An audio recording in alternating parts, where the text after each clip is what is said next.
نبی دعا فرما دیتے ساری بیماریاں دور ہو جاتی، مگر یہ سب بتا رہے ہیں اے مسلمانوں مصیبتیں تم پر بھی آئیں گی، پریشانیاں تم پر بھی آئیں گی، مگر ہر حال میں صبر کا دامن نہ چھوڑنا اور حق پر مضبوطی سے قائم رہنا۔ اور نبی کا اختیار دیکھیں، نبی کا پاور دیکھیں، نبی کا اختیار یہ ہے کہ جو لوگ جنگ بدر میں گئے تھے وہی تو بدری صحابی ہوئے، وہی بدری صحابی ہوئے جو جنگ بدر میں گئے، وہ بدری صحابی ہیں۔ حضرت عثمان غنی جنگ بدر میں نہیں گئے، نبی نے اپنی شہزادی کی تیمارداری کے لیے انہیں وہی روک دیا،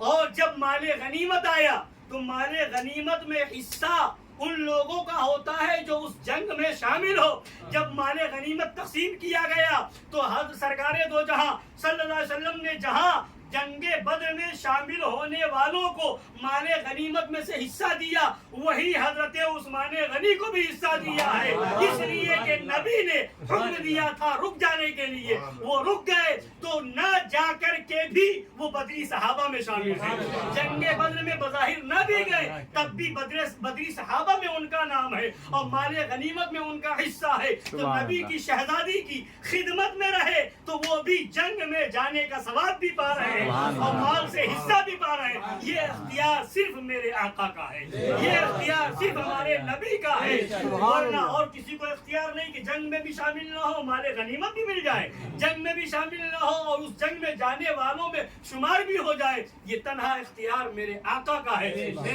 میرے آقا نے روک دیا، ادھر تیمارداری میں رہے، حضرت رقیہ رضی اللہ تعالیٰ عنہ کی خدمت میں رہے، اور ادھر حضرت عثمان غنی کو مال غنیمت کا حصہ بھی مل رہا ہے، بدری صحابہ میں شمار بھی ہو رہا۔ وہ بدری صحابہ ہیں، بدری صحابہ وہ ہیں کہ اللہ قرآن شریف کی آیت کریمہ میں نے پڑھی، لا یستوی منکم من انفق من قبل الفتح وقاتل، برابر نہیں ہے صحابہ اکرام میں سے وہ لوگ جو قبل فتح ایمان لائے اور قتل کیا، اور آگے فرمایا اولئک اعظم درجۃ من الذین انفقوا من بعد وقاتلوا، یہ لوگ یعنی قبل فتح مکہ ایمان لانے والے اور جہاد کرنے والے ان لوگوں سے افضل ہیں، درجے میں بلند ہیں، مفہوم آیت کریمہ، جو بعد میں فتح مکہ کے بعد ایمان لائے، یعنی فتح مکہ سے پہلے جو ایمان لائے وہ افضل ہیں، اور فتح مکہ کے جو بعد ایمان لائے ان سے افضل، بعد میں ایمان لانے والوں سے افضل پہلے ایمان لانے والے یعنی قبل فتح مکہ ایمان لانے والے، اور ان سے افضل بدری صحابہ جو جنگ بدر میں شامل تھے، اور ان سے افضل عشرہ مبشرہ ہیں، اور ان سے افضل خلفائے راشدین ہیں، اور انہی خلفائے راشدین میں حضرت عثمان غنی رضی اللہ عنہ ہے۔ تو یہ حضرت عثمان غنی رضی اللہ تعالی عنہ کی ذات ہے۔ اللہ کا شکر ہے کہ آج کی یہ محفل ان کے شب شہادت میں ہم لوگ اس محفل میں شامل ہوئے۔ اللہ تعالیٰ ان کے فیضان کرم سے ہم سب کو مالا مال فرمائے، ان کے عشق رسول کا، ان کے ایمان کا ہم سب کو صدقہ عطا فرمائے، اور اسلام کی خاطر جو انہوں نے قربانیاں دی، جو جذبہ انہوں نے رکھا، اللہ تعالیٰ ان سب کا، ان کے جذبہ صادقہ کا، ان کی قربانیوں کا ہم سب کو صدقہ عطا فرمائے، ان کی دولت پاک صدقہ عطا فرمائے، ان کے طریقے پر اسلام کی راہ میں ہم سب کو خرچ کرنے کی توفیق عطا فرمائے، آمین۔ وما علینا الا البلاغ المبین۔